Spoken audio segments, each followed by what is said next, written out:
नमस्कार. मराठी नववर्षाच्या गुढीपाडव्याच्या आपल्या सगळ्या रसिकांना मनापासून शुभेच्छा. या नव्या वर्षाच्या नमनालाच आम्ही आपल्या सर्वांच्या अत्यंत आवडत्या पद्मविभूषण आशाताई भोसले यांना घेऊन आज आपल्यासमोर येत आहोत आणि त्यांच्या एका नव्या उपक्रमाची ओळख करून देणार आहोत. आपल्याला एव्हाना माहिती झालंच असेल की काही ना काहीतरी नवनवं केल्याशिवाय आशाताईंना चैन पडतच नाही आणि त्या सातत्याने अशा नव्या नव्या कलाकृती आपल्यासमोर सादर करून आपल्या सगळ्या मराठी मनाच्या रसिकांच्या मनामध्ये चैतन्य निर्माण करत असतात. असाच एक नवा प्रकल्प आहे 82 मराठी पॉप अल्बम. आता हा अल्बम काय आहे, कोणाचा आहे, कोण करताय, या सगळ्याविषयी याचे जे मूळ प्रवर्तक आहेत मंदार आगाशे त्यांच्याशी आणि खुद्द त्यातली सगळी गाणी सादर करणाऱ्या आशाताईंशी आपण छोट्या गप्पा करणार आहोत. अशाने मी तुम्हाला विचारू इच्छितो, काय नवीन हा प्रकल्प काय आहे? सगळ्यात मोठी गोष्ट ही आहे की भटसाहेब अतिशय माझ्या खूप जवळचे होते. ते कसे भेटले तुम्हाला सांगते. ते बाळासाहेबांच्या घरी, हृदयनाथ मंगेशकरांच्या घरी एक जेवढाचं लांब टेबल आहे, त्याच्यावर सगळे हे कवी म्हणा, लेखक म्हणा येऊन बसून रात्री गप्पा मारायचे. बरोबर. माझी आपली रेकॉर्डिंग संपून परत येण्याची वेळ, लाईट दिसतोय तिथे जायचं. तिथे यांच्या गप्पा चाललेल्या आणि गाणी म्हणतायत वगैरे. अरे बाळ असं नाही असं वगैरे बोलतायत ते. तर मी आपली बघत उभी राहायचे, कारण मला कोणाची ओळख नव्हती, काही नव्हती. मी माझ्या कामात खूपच, मला दिवस रात्र कळत नव्हते असं असायचं. तर तेव्हा त्यांची ओळख झाली मला. तर ओळखलं नाहीत मला असं एकदम त्यांनी मला विचारलं. म्हटलं नाही ओळखलं. अहो तुम्ही माझं गाणं गालात आणि ओळखलं नाही मला. म्हटलं तुम्ही मला भेटला नसाल, नाही तर कसे ओळखणार. अहो तरुण आहे रात्र, तरुण नाही सॉरी, त्यांनी सांगितलं मलमली तारुण्य माझे. तू पहाटे पण. हे बाळासाहेबांच्या आधीचं गाणं आहे, बाळासाहेबांची नंतर गाणी. तर मी म्हटलं बापरे फार सुंदर तुमचं गाणं होतं, पण म्हटलं फार जरा तुमची गाणी थोडीशी म्हटलं प्रेमाची वगैरे जरा जास्त असतात असं.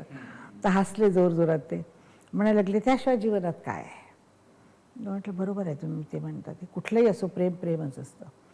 नंतर मग त्याच्यावर आमच्या गप्पा सुरू झाल्या आणि ते एक एक शब्द सांगून म्हणजे लाईन म्हणून त्याचा अर्थ समजावून द्यायचे की माझी अशी त्याला हे आहे वगैरे.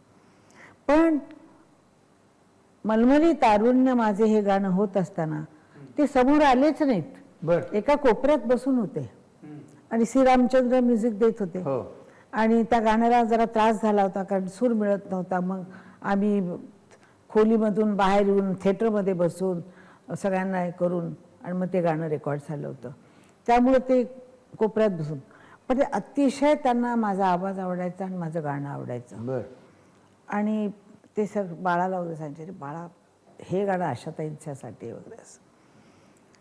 मग प्रत्येक माणसाचं वागणं असतं वेगळं वेगळं. ते असे होते की जगाची त्यांना पर्वा नव्हती. जेवायला बसले, खायला बसले, मन सोबत खायचं आपल्या पद्धती. तेव्हा आपल्यामध्ये हे नंतर मग हातामध्ये तंबाखू घेऊन कुठेही आले की. तर माझा वाढदिवस होता 60 वर्षाचा. आणि 60 वर्षाच्या वाढदिवसाला म्हणजे फडके साहेब, देवसाहेब, सगळी मंडळी आपली जेवढी मराठीची मुख्य सगळी स्टेजवर बसलेली. बरोबर. आणि यांचं आगमन झालं. त्यांचं आगमन झाल्यानंतर त्यांनी ते हातामध्ये तंबाखू घेऊन ते असे करत करत वर चढ. मी उठले, म्हटलं आधी तंबाखू खाली टाकून द्या बघूया, ही वेळ नाही तंबाखू खाण्याची. माझ्याकडे त्यांनी असं बघितलं, असं म्हणता बरं मी असं करतो, खाली टाकून दिली. मग येऊन माझ्याजवळ बसले.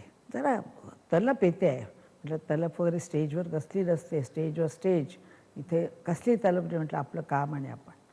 मग त्यांनी जी ती कविता म्हणून दाखवली, मी थंडच पडले त्या कवितेला. कुठली? तुझे तारुण्य. काय तुम्ही नेहमी सांगता ते नाही, तुझे तारुण्य असेच माझ्यावर केलेली कविता. आणि सगळे लोक म्हणजे अगदी खराब झाली जेवढं जे त्यांचं ते. त्यानंतर मी त्यांच्या घरी गेले होते, तिथेही त्यांनी. आणि मी त्यांना एकदा विचारलं, म्हटलं भटसाहेब, म्हटलं तुम्ही तरुण आहे रात्र अजूनही, राजसा निजला असं कार्य. म्हटलं हे गाणं किती चावट आहे. म्हटलं ते तुम्हाला असं वाटतं. प्रत्येक माणूस आपल्या नजरेनं त्या गाण्याकडे बघतो. प्रत्येक माझ्या दृष्टीनं हे गाणं मार्फत आहे. मी देवाला सांगतोय की तू झोपलायस का अजून. तरुण आहे रात्र अजूनही, तू झोपलायस, एवढं सगळं चाललेलं आहे तरी तू झोपलेलाच आहे. मी देवाला सांगतो ही गोष्ट. ज्यावेळेला मी हे बाळासाहेबांना बोलले तर बाळासाहेब गालातल्या गालात हसले आणि म्हणाले चावट आहे तो. अशा आणि नेहमी ते मला भेटायचे. हो. आणि अतिशय त्याच्या म्हणजे मुळशी माझी सून आहे CKP पण गोरी सुंदर, तर ते दारात त्यांना भेटली. हे असे आपले जरा तसे आत आले. कोण मुली तू? तिनं सांगितलं माझं नाव आहे.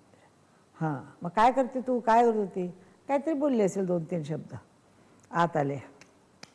आशाबाई, आशाताई तुमची सून चांगलं मराठी बोलते. म्हटलं का? पारशी मुलगी इतकी सुंदर बोलते म्हणजे काय? मी म्हटलं अहो नाही ती CKP आहे. किती खराब आहे तिचं मराठी, सुधरवून घ्यावं. असे होते ते. फार मजा यायची. मजेशीर मिश्किल, तुम्ही केव्हाही कुठल्याही कार्यक्रमामध्ये सुरेश भटांच्या बद्दल मनापासून बोलत असता. आणि मनापासून त्यांना प्रेम करते. प्रेम करत. त्यांची एक एक कवितेचं आहे की श्वास तुझा बाल कंस, स्पर्श तुझा पारिजात. असं कोण लिहू शकत? खरंय, खरंय. त्यावेळेला मला ते एकदा बोलले होते की हा मुलगा, मी बघितलं असं, मी त्यावेळेला जास्त ओळखत वगैरे नव्हते, हा पुण्याचा मुलगा आहे आशाताई, आणि हा फार मोठा मुलगा आहे, म्हणजे फार मोठ्या माणसाचा मुलगा आहे, आणि गाणी चांगली करतो, मला त्याची गाणी आवडतात वगैरे असं. तर तू एक बाळासाहेब जे करतात ते क्लासिकल आणि ते असं मोठं काम असतं. हे म्हणजे हा जो करतो हा तरुण मनाचं करतो. म्हटलं कोण आहे तुमचा हा मुलगा? मंदार आहे. हां, मग त्यावेळेला मला नावं लक्षातच राहत नाही. मंदार आहे. म्हटलं मग तू एक काम कर की ही गाणी केव्हा ना केव्हा जरूर कर. बरं. ते इतकी कामात होते, माझी इच्छा असूनही लांबतच गेला. आणि बऱ्याच वेळेला होतं की आयुष्यामध्ये आपण विचार करतो की आपण हे करायचं आहे, आणि कसल्या तरी कारणानं म्हणा, नशिबानं म्हणा, ते कधी होऊ शकत नाही, आणि आपल्याला शेवटी खंत राहते त्या गोष्टीची. ती ही खंत माझ्या मनाला इतकी लागलेली होती. पण त्यांची गाणी करताना एकच खंत मनाला राहिली की ते समोर नाहीत. बरोबर. म्हणजे आता त्यांचं मनातलं स्वप्न सुरेश भटांच्या साकार होत आहे, पण ते प्रत्यक्षात नाहीये. ते नाही, हरकत नाही, पण त्यांना नक्कीच तिथपर्यंत पोहोचेलच. अशातही तुम्ही हा मुलगा जो म्हणताय तो मला वाटतं तुमच्या शेजारी बसलेला मंदार आगाशे ना? मंदार आगाशे सर्वांना खास परिचित. मंदारची मला सगळ्यात गोष्ट काय आवडते की मंदारला मी ज्यावेळेला बघितलं होतं त्यावेळेला त्याचं लग्न नव्हतं झालं, आणि लग्न झाल्यानंतर मी त्यांच्या घरी गेले होते. असं चढण असलेलं घर, जसं राजेशाही असं होते. तुम्ही मनात म्हटलं वा, आणि अति मोठ्या माणसाचं घर आहे हे कळत होतं. आणि त्यानंतर बरीच वर्ष आम्ही भेटलो नाही. मी विसरूनही गेले की कोणी इतकं जगामध्ये माझं फिरणं असतं. तर मला लंडनची माणसं एकदम विचारतात आम्ही भेटलो होतो, तुम्ही विचार करत होते. खरंच माझ्या लक्षात राहत नाही. आणि काही काही लोक असे असतात विसरळ, मी त्यातली आहे. मंदार परत मला भेटला एअरपोर्टला. अरे म्हटलं हा मुलगा तोच आहे. म्हटलं मंदार का? म्हणे हा मंदार. अशा ते ओळखलं नाही मला. म्हटलं ओळखलं. काय करतो? मी अमेरिकेला जातो. तू अमेरिकेत काय करतो? मी ऑफिस काढले. हे तू आणि एवढं काम केलंस? एवढ्या सगळ्या उलाढाली आयुष्याच्या जात असताना त्या सगळ्या नीट करून हा मुलगा आज अमेरिकेला जातोय, काम करतोय. मला खूप आदर वाटला. आणि असं वाटलं की मुलं व्हावीत तर अशी व्हावीत. त्यानंतर त्याचे एक एक काम बघत गेले मी. तो सॉफ्टवेअरमध्ये काय करून राहिला आहे, किती तो काम करतोय ते सगळं बघून. आणि सगळ्यात गोष्ट ही की अतिशय शांत. 2 महिने मी लक्ष दिलं नाही तरी त्यानं माझा पिछा सोडला नाही. मी एकदा फोन आला, बघते मी फोन किंवा मेसेज आला, मला मेसेज उलट करताना येत नाही, तर मी वाचते आणि सोडून देते. मग हळूहळू मी मराठीचा त्याचं हे करून त्याला 1-2 शब्द लिहिले. तो खुश झाला की अच्छा चला मार्गी लागतंय. मग त्याचा फोन यायचा. मग त्यानं काय केलं, झाडाचं मूळ पकडल्यावर ते हलू शकत नाही वरती पानं, तसं त्यांनी माझ्या मुलाला पकडला. माझा मुलगा आनंद भोसले. आणि त्याला सांगितलं की मला असं काम करायचं आहे, आणि आशातही काही पकडीमध्ये येत नाही. मग मला त्यानं सांगितलं की आई मंदार आपला इतका जुना दोस्त आहे, किती वर्षापासून ओळखतोय, करू टाक ना 2 गाणी त्याला करायचे. म्हटलं बाबा करते, पण ते पहिलं हे काम संपायचं, ते काम मी करते. मग त्यानंतर मी गाणी ऐकायला सुरुवात केली. पहिल्यांदा वाचली गाणी आणि मी खूप हसले. बर. ठेवले मी तयार ओठाना, एकदा तू पुकार ओठाना. मी म्हटलं काय म्हटलं हे माणूस आहे म्हणजे सुरेश भटांसाठी म्हटलं काय लिहून गेले आहेत. हो, काय लिहून गेले लोक याला वाईट चावट म्हणतील, एखाद्या वेळेला हे म्हणतील की अशाबाई का गाल्या. काय बोलू देत. मी कधी परवा केली नाही. वाईट काही चोरी तर नाही केली, डाका तर नाही डाला, गाणंही गाया. आणि गाणं सुंदर आहे, मला ते आवडलं. आणि गाणं त्याच्यातलं ते पण फार सुंदर आहे. तर ते 2 गाणी पहिल्यांदा यांनी दिली. म्हटलं करूया, 2च करूया आधी. मग एक ऐकत गेले, मग एक चांगलं वाटत गेलं. मग शेवटी त्याला सांगितलं 8 दिवसात संपवायचं. मागं पडले मी, जवळ स्टुडिओत बसले. म्हटलं चल करून टाक. एक गाणं अवघड आलं की त्यांचं गाणं आणि ते रॉक. रॉक म्हणजे काय, त्या गाण्याचे शब्द मी विसरून जाते. हेच शब्द ना, आता जगायचे असे माझे किती क्षण राहिले, आता जगायचे असे माझे किती क्षण राहिले, माझ्या धुळीचे शेवटी इथे किती कण राहिले. क्या बात आहे. त्या गाण्याला ज्या वेळेला रॉक केलं त्यावेळेला मी जरा विचारात पडले. म्हटलं हे रॉक गाणं कसं काय केलं. पण याचा कमाल आहे, त्यांना असे शब्द घेतलेत आणि त्याला रॉक केलंय. मांडणी, शब्द आणि मांडणी रॉकमध्ये करायची, त्या झन झन झन या तालामध्ये. त्यांची गाणी बहुत करून लोकांना जसं सोशिले मी दुःख आतावर असं होतं. पण हे गाणं म्हणजे भोगिले मी दुःख. तर ही गाणी अशी होतात म्हणजे त्यांची गाणी. पण ज्यावेळेला रॉकमध्ये ज्यावेळेला आलं त्यावेळेला मला वाटलं हे मस्त आहे. मला एक सांगा असं रे की एक नवीन मुलगा भट साहेबांची शिफारस घेऊन येतोय म्हणजे कर्तृत्ववान असेलच हा विश्वास असेल. पण तरीही हा नवा मुलगा एक चाल घेऊन येतोय, ती चाल ऐकवतोय आणि ती आपल्याला वेगळ्या पद्धतीने. पहिल्यांदा हे की हा एक फार मोठ्या घरातला मुलगा आणि मोठ्या घरातली मुलं म्हणजे जरा अशीच असतात, ती बिघडलेली वगैरे बाजच होतात. आणि लहानपणापासून शिकलेला मुलगा किंवा स्ट्रगल केलेला माणूस त्याचं वेगळं असतं. म्हटलं काय करणार आहे ते पोरं, तर आमचे पण पोरं आम्ही बघतोच यंगस्टर काय करतात ते. तर मी म्हटलं ठीक आहे करतायत करा.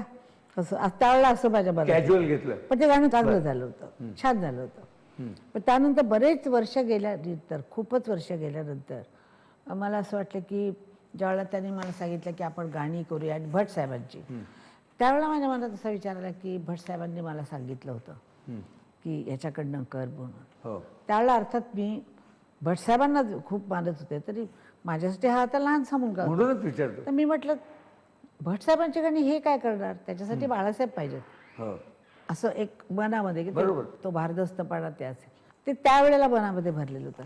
पण मी जसं जसं जग बघत चाललेले आहे आणि प्रत्येक जगाच्या पावलं टाकत चाललेले आहे, तर मला हे जाणवत गेलं की जुनं फार छान आहे, ते लोक विसरणार नाहीत. पण अगदी जे लहान पोरं आहेत त्यांना असं गाणं पाहिजे जे ते स्वतः गाऊ शकतील. आज ॲडल जी लोकांना आवडते इंग्लिश, माझ्या नातीला म्हणा कोणा का आवडते, सोपं सरळ स्वच्छ गालेलं, हे असं काहीतरी नवीन आलं तर लहान मुलांमध्ये आपण परत येऊ शकतो.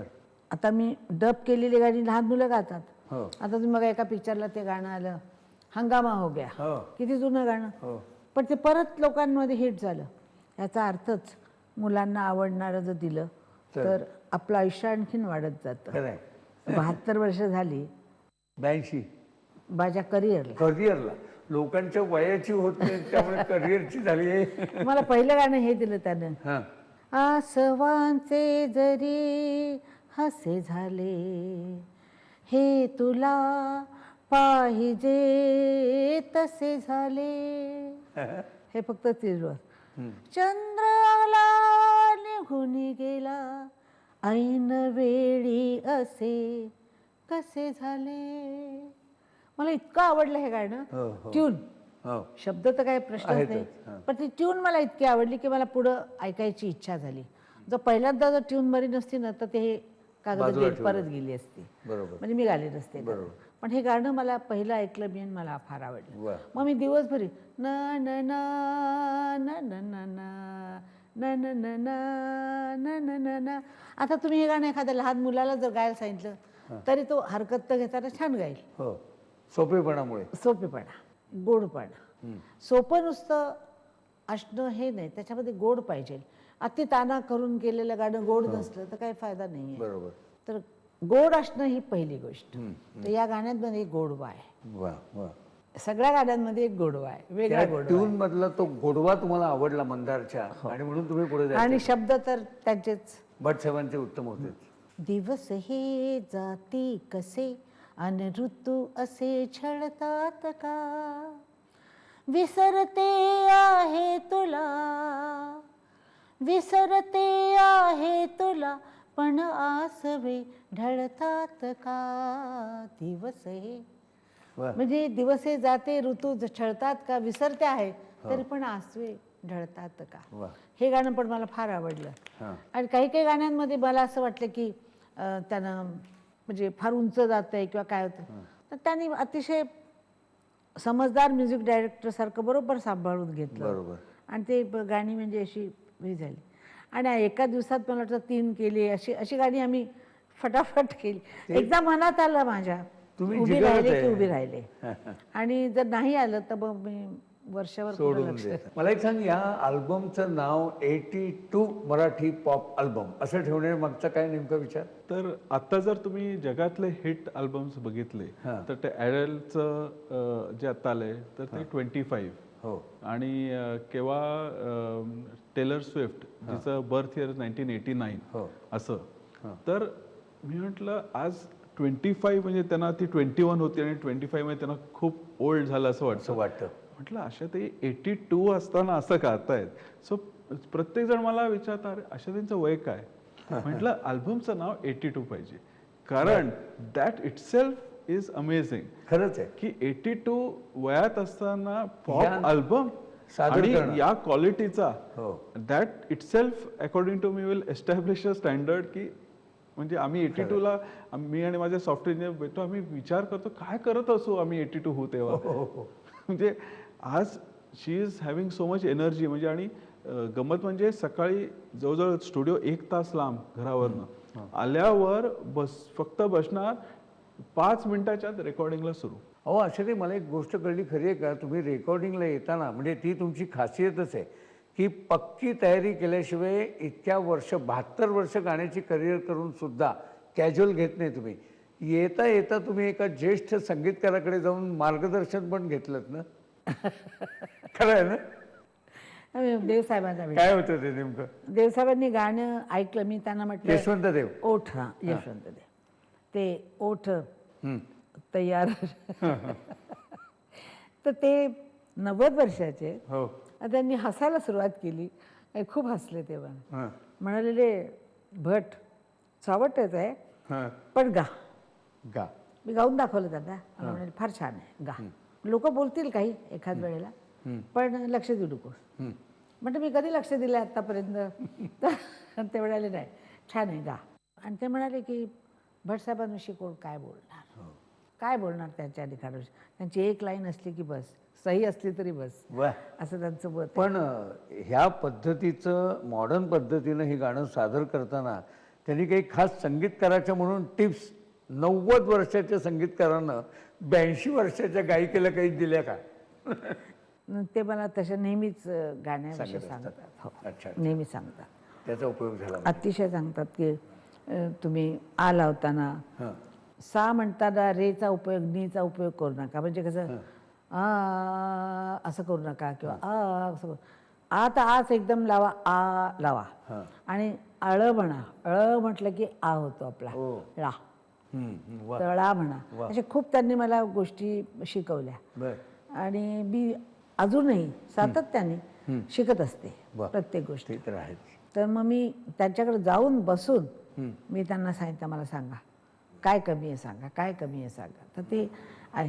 त्यांनी पहिल्यांदा मी 6 वरचा लावल्यावर मला आठी पडली डोक्याला. म्हणाले, आठ्या का पडल्या तुमच्या? 6 बरोबर लागत नाही तुमचा. तुम्हाला आठ्या का पडल्या म्हणजे सवय झाली होते का असं तानाविना मारताना. तर ते म्हणायला लागले की ते आठ्या काढून टाका डोक्याच्या बर बर आणि असे सरळ गा बघा छान. आणि हात कशाला हलवता? हात ताण घेतं का? हो ताण तुमचा गळा घेतोय, मग त्याला हाताची का गरज पाहिजे? तुम्ही त्याची जोड का घेता? वा. पण ही सवय म्हणाले जाऊ शकते. गायला बसलात की अशाच बसा हाताला हात धरून, बर आणि अशीच करते मी. क्या तर बात आहे. ते तर मोठ्या लोकांच्या मोठ्या खरं गोष्टी खरं खरं अतिशय म्हणजे गुरु बांधते मी त्यांना अशा दृष्टीने. बरोबर बरोबर आणि माझे सगळेच गुरु आहेत. होय हा सुद्धा गुरु आहे ज्यावेळेला त्यांना हे गाणं शिकवलं. बरोबर तर कुठं मला काय येत नसेल किंवा कुठचा सूर जात आहे तो त्याने सांगितला म्हणजेच मी शिकले काहीतरी. बरोबर जे आपल्याला शिकवतात ते आपले गुरु असतात. हा तुमचा नम्रतेचा भाग आहे पण खरंच आहे तुम्ही इतक्या तुमच्या मुलाच्या पेक्षा लहान असलेल्या वयाच्या संगीतकाराकडनं शिकताना त्याला गुरु समजताय हा तुमच्या मनाचा मोठेपणा आहे. म्हणजे प्रत्येक माणूस ज्यावेळेला शिकत असतो त्यावेळेला तो शिष्य असतो. कुठली कोण इंग्लिशाचा असो, मराठीचा असो, कसलाही असो. तर अशा काही ज्या गोष्टी असतात त्या जर आपण सांभाळल्या हं. तर त्या आपल्या कामात उपयोगी येतात, आपल्या गाण्यात उपयोगी येतात, प्रत्येक गोष्टीत. तुम्ही हाच एक नव्या वर्षाचा महत्वाचा मंत्रवजा उपदेश नव्या ऐकणाऱ्या पिढीसाठी करताय खरंच. या सगळ्याविषयी हां त्या दिवशीची मजा सांगते. ठेवले मी तयार ओठाना, एकदा तू पुकार ओठाना. आता याच्यामध्ये मला काय करायला पाहिजे? म्युझिक डायरेक्टर सांगू शकत नाही. बरोबर कुठलाच म्युझिक डायरेक्टर तुम्हाला गाणं शिकवू शकतो, ट्यून सांगू शकतो, पण ठेवले मी तयार ओठाना, एकदा तू पुकार ओठा. म्हणजे मला त्या वयात मला जावं लागलं. हो त्या वयात मी गेले आणि ठेवले मी तयार ओठाना. म्हणजे असं हे जे करावं लागतं ना, हे सगळं मी ज्यावेळेला केलं आणि ज्यावेळेला गाणं संपलं आणि मी आत गेले तर नोबू नावाचे रेकॉर्डिस्ट आहे, हां आसामी आहे, बंगाली येतं, मराठी येत नाही, पण तो रडत होता बर बर अक्षरशः. त्या डोळ्यात घळघळ पाणी चालू होतं. रडत होता आणि आम्ही दोघंही असे मी बसलो जेव्हा होतो. आत गेले त्यावेळेला तो मला म्हणाला, मुझे ऐसा लगा अभी सुनते समय मैं 40 साल पीछे चला गया. हो जो तब वो तुमने गाए थे गाणे वैसा तूने आज गाया. वा असं एकदम डोळ्यात खळखळ पाणी रडत होता. म्हटलं असं मी काय केलं?